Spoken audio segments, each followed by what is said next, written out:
Cabinet Dandupalyam మూట పంచాయతీలు తెంచుకోవడానికే meetings అంట. మరి మీ మీటింగ్స్ ఎట్లా ఉండే? మీ మీటింగ్స్ ఓన్లీ చాయ్ బిస్కెట్లకే కోట్ల రూపాయలు ఖర్చు పెట్టిరు. అందులో మీ దాంట్లో అయ్యేది ఏం లేదు.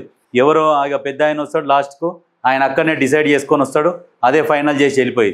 మీకు మీటింగ్స్ కూడా ఉండకపోయేది కదా, క్యాబినెట్ మీటింగ్స్. మీకు దిక్కు దివానం లేకపోయేది. మీ మంత్రులకు ఒక ఉద్యోగి ట్రాన్స్ఫర్ కూడా మీ మంత్రుల చేతిలో ఉండకపోయేది. ఎవరు ఎక్కడ ట్రాన్స్ఫర్ అవుతారో మీ మంత్రులకు కూడా తెలియకపోయేది అప్పట్లో ఉన్నప్పుడు. ఓన్లీ హోల్ అండ్ సోల్ మీ కుటుంబమే.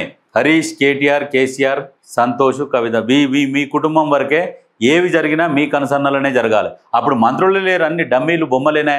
మళ్ళీ మీరు మాట్లాడుతున్నారు ఇక్కడ ఏంది పంచాయతీలు తెంచుకోవడానికే మీటింగ్స్ అట. హ్యామ్ మోడల్పై బీఆర్ఎస్ వచ్చాక వివరణ. దీపావళికి ప్రజలకు మళ్ళీ నిరాశ ఎదురైంది. మరి మీరేం ఆశ చూపించారా? దీపావళి 10 సంవత్సరాలు చేసి మీరు ఏం చేసింది లేదు, పీకింది లేదు. మళ్ళీ మీదికెళ్ళి నిరాశనేనట. మరి మీరు సంపాదించుకున్న లక్షల కోట్ల రూపాయలకెళ్ళి ఏమైనా వెట్టుర్రి ప్రజలకు? మరి హరీష్ రావు ఏం మాట్లాడుతున్నావు? క్యాబినెట్లో రాద్ధాంతం జరగలేదు. నా తల్లిదండ్రులపై ప్రమాణం చేస్తున్నా, నిరూపిస్తే దేనికైనా సిద్ధమే. హరీష్కు మంత్రి సీతక్క సవాల్.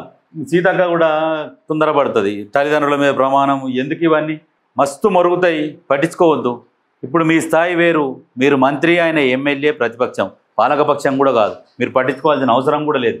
వాళ్ళు ప్రతిదీ అబద్ధం చెప్తారన్న విషయం ప్రజలకు అందరికీ తెలుసు, మీకు తెలుసు. ప్రతి దాని మీద స్పందిస్తే ఎట్లా? వాళ్ళని లైట్ తీసుకోవాలి.